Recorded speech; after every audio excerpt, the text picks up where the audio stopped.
Okay, this was not the video I was planning to make this week, but when I got the email about this new feature, I was very excited about trying it. So let me show you how to use this new material reference feature in NewArc AI.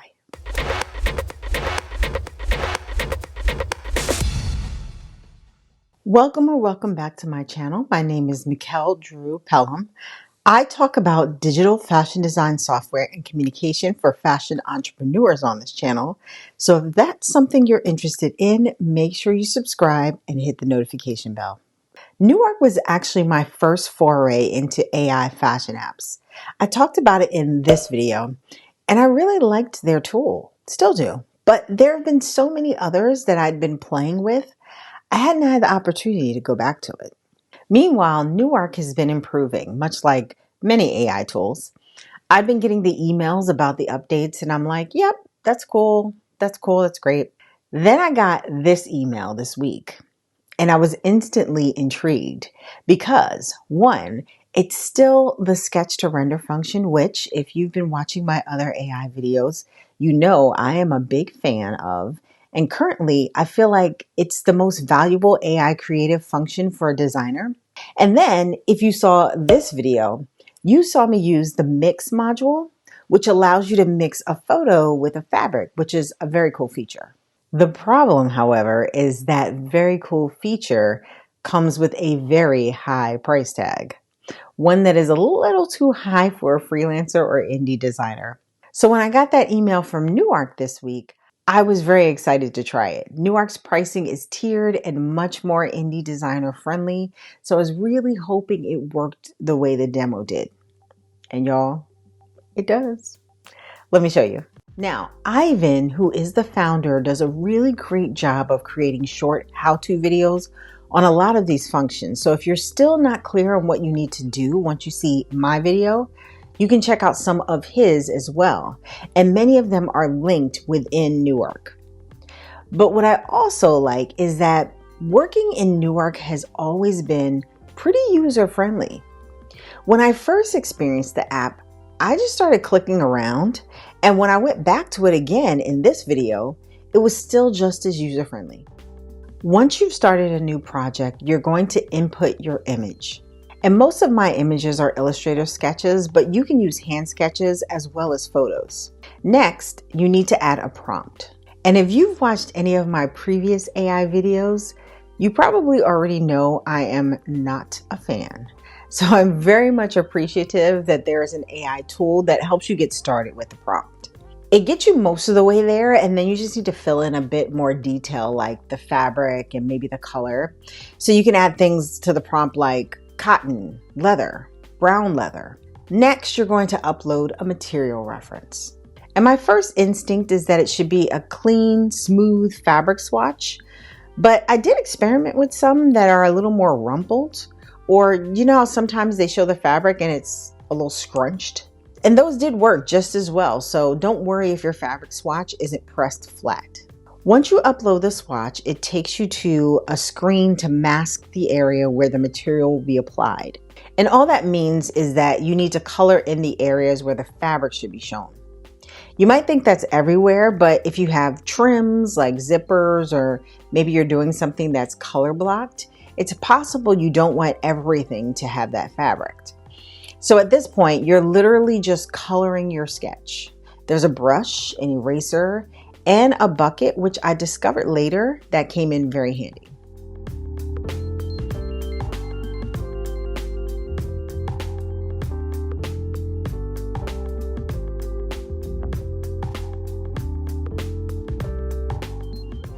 Once you're done, save the mask, then click Generate. Keep in mind that you have the option of generating 1, 4, or 8 images at a time. And if you're on a free plan, even a paid plan, make sure you're mindful of how many you're generating each time because they go quick.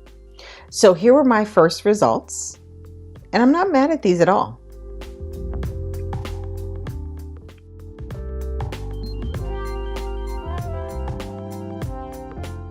I also tried a furry onesie. This one was a bit more challenging because I had rib trim and I also had embroidery on it.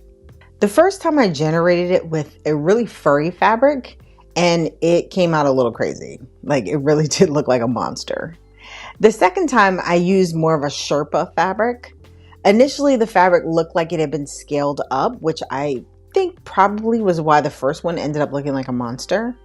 And this is when I realized that decreasing the intensity slider in the material reference section would help keep it more proportional to the size of the sketch. This time, the renders were much better. The only issue now was this brown trim that kept coming up on my sketch no matter what I did, whether it be a negative prompt or typing it in the prompt to make it white. I did see in one of Ivan's videos that AI doesn't do well with tiny details.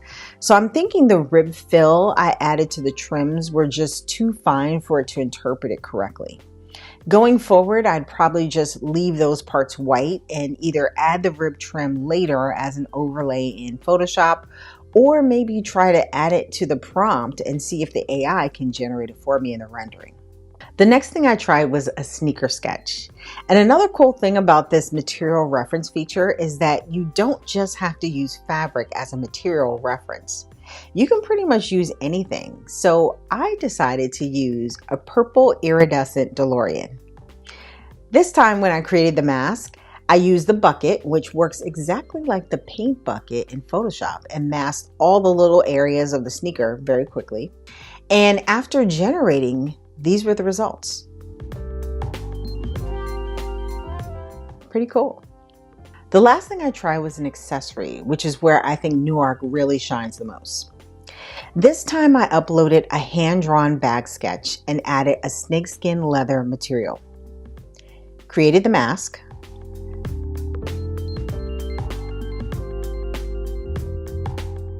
Updated the prompt to be more descriptive, and then generate it.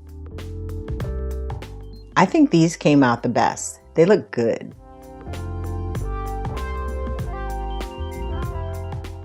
Now that was going to be the end, but I wanted to test one last thing. I wanted to see if maybe I could combine and show more than one fabric or color on a product. Everything we design isn't solid, and sometimes we will use more than one fabric on a garment or accessory. Can this handle that? Spoiler alert, it can, which I was very happy to see.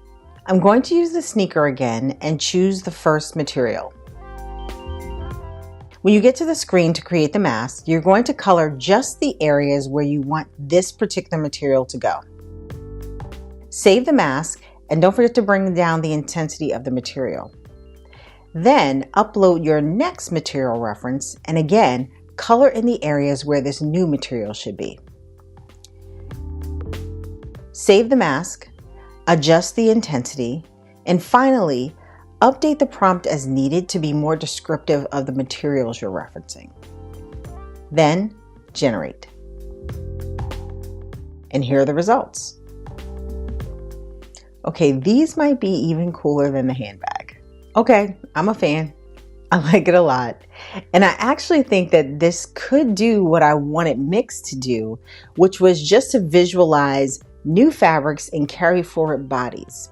But for those of you who don't have carry forwards just yet in your business, I think this is a great way to visualize your styles and the fabric you want. And even more importantly, this is a tool that is very budget friendly, at least friendlier. So if you are a freelancer or independent brand, this is something that you could start incorporating into your early design development before you do 3D, before you make any samples, so that you can make some decisions about your assortment. And you can use flat sketches, hand sketches, or photos, which easily address different styles of creating. It's a yes for me. Thanks for watching today's video. If you're new to AI fashion apps, make sure you check out some of my other AI videos on this channel to get you up to speed. Make sure you like, comment, subscribe, and share this video if you find it helpful. Have a fantastic week, and I'll see you next time.